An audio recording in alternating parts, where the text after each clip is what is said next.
Welcome back to MFO, everybody. Thanks for tuning in. This is our Smith Lake tournament recap video.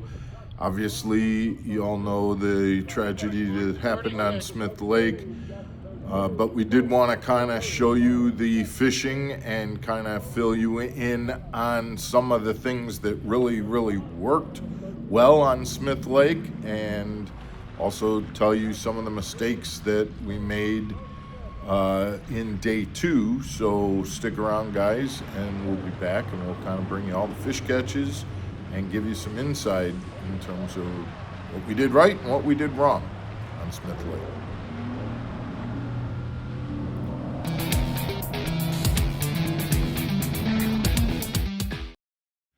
Welcome back to Mark Fisher Outdoors, everybody. I'm Mark Fisher. What I had figured out during practice on Smith Lake is that spotted bass were up shallow and they were spawning. A shaky head is a go-to on Smith Lake in the springtime, and with the water being up at the time we got there, the water was real high. I mean, to the point where you had to walk through the water to get on the pier and things like that. Over the course of practice, it was steadily coming down, and by the time we got to tournament day, it was probably down 4 feet from where it was during practice. But the spotted bass were definitely spawning, and so I spent a lot of time throwing a shaky head at points and along the bank, and it wasn't that you could see you couldn't see the fish on the beds, but you could definitely predict where those spotted bass beds would be. Anytime there was a transition bank from rocky to clay bank, any little indentation, any walkway, shaded area, anything along those lines, it was very predictable.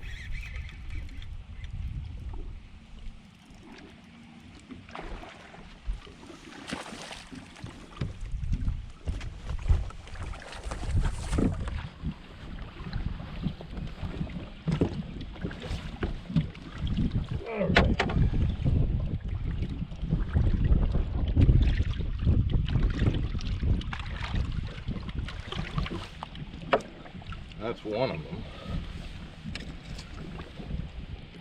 And guys, let me just show you real quick what I was throwing when I talk about a shaky head. During practice, I threw a trick worm type shaky head, but I ended up going just to a Senko.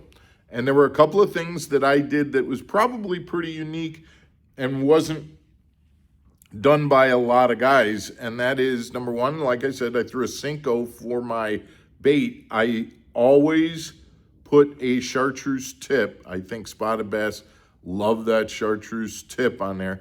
I was throwing a spot remover. I'm not a big fan of spot removers, but I was throwing a 1/8 ounce size, so very light. So even though I was throwing it in, could be 12 or 15 feet of water, I was letting that 1/8 take its time to get down. And the reason is, these spot removers, I like the way that they position the bait so that it's standing up, but what I don't like is they get snagged on rocks and things. So a very light weight still positions that bait, but it didn't get snagged in rocks nearly as much as it would have if I was using a heavier weight, just boom, getting it down to the bottom and starting to move it. So used a much lighter 1/8 spot remover on my shaky head. Guys, I went around marking these fish where I caught them. Now, during practice, I had to catch them because I had to know where the size was. But that really didn't matter because I was able to go back to a stretch that I found that had 2+, 2.5 to 3 pound spotted bass on bed on the first day. And I went back and threw exactly to those same spots, same areas, and got the same fish that I had caught during practice.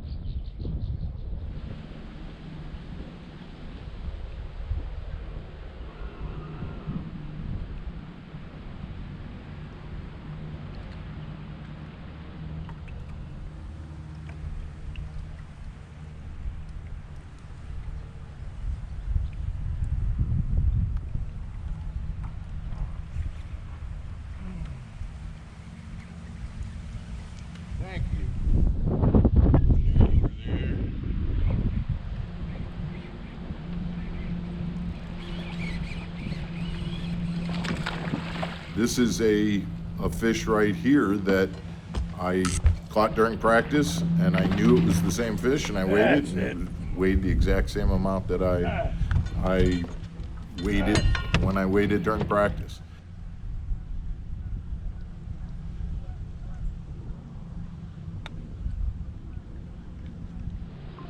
I just kept going back up and down this stretch of bank because there were just so many fish bedded in this area, and they were all in that 2.5 to 3 pound range. So I knew that I could come in with 12 pounds, 12 and a half, something along those lines, if I was able to catch the fish that I caught during practice. And that was my strategy for the first day. I was hoping that I could do it a lot quicker and then go and look for largemouth, and do that. It didn't pan out that way. I got some smaller fish, to be honest, and it took me longer to get fish that were in the 2.5 pound range. So I was hovering around 10 pounds and then 11 pounds for quite some time until I got some of the fish that were even bigger. Now here's one, and this one really hurt because at the time, again, I've got about 12.5 pounds, and I hooked into this, and I thought, okay, this is good. To me, it felt like it was about a 4 pound fish.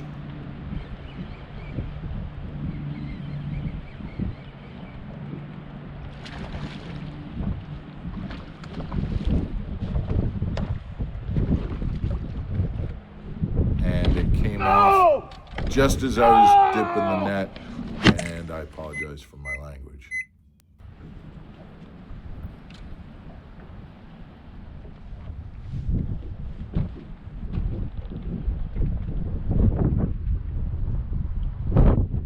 A couple minutes to shake that one off, and I got back to business. Ended up hitting a couple of places that I had not fished, but just looked similar, and was actually able to upgrade a couple of times at this place and one other place. So I ended up day one with 12.5 pounds and was in 32nd place, was in the cut, and was definitely in the money cut, and was looking to try and improve on day two. Unfortunately, I kind of on day two worked backwards, went to some of those newer areas first and caught fish, but gosh, they were just 15-inch fish, and they were about 1.5 pounds, not even 2 pounds, and that's all I did all day. I went to some other areas where I had bedded fish, and again caught those fish. It wasn't that hard to catch fish. It was just, if you didn't know the areas where the bigger fish were, you weren't going to get them on a shaky head. And the reality is, the mistake that I made, guys, is that what I should have done, especially on day two, was that water kept dropping. I told you that water was dropping, and I know this, but I didn't respond quick enough. And it's hard to stop doing something that you can catch fish, even though they're not the right fish. But I should have moved over to a chatterbait and just started fishing underneath the docks. When that water drops down, those fish are going to pull off. They're not going to go that far. They're just going to move to the docks that are in the 12, 20 feet of water and suspend under those docks in the shade, especially on that second day when the sun was out and things like that. And just taking a chatterbait and running that chatterbait along the side of the docks, I know for a fact. Well, my buddy Steve Lopez came in with 14.5 pounds on day two, doing just that. So that was a big mistake that I made on the second day, coming in with only 8.11 and dropping to 66th place total on the tournament. obviously a surreal day that day, coming in and hearing what had happened on day 2. But guys, that's the fishing. So hopefully you can take some of this information, whether it be throwing a Senko as a shaky head, throwing it on a lighter weight spot remover, using that dye, that chartreuse dye for spotted fish. And then again, learn from my mistakes. If that water starts dropping, don't go too far away. Just look for the docks and try and target those docks.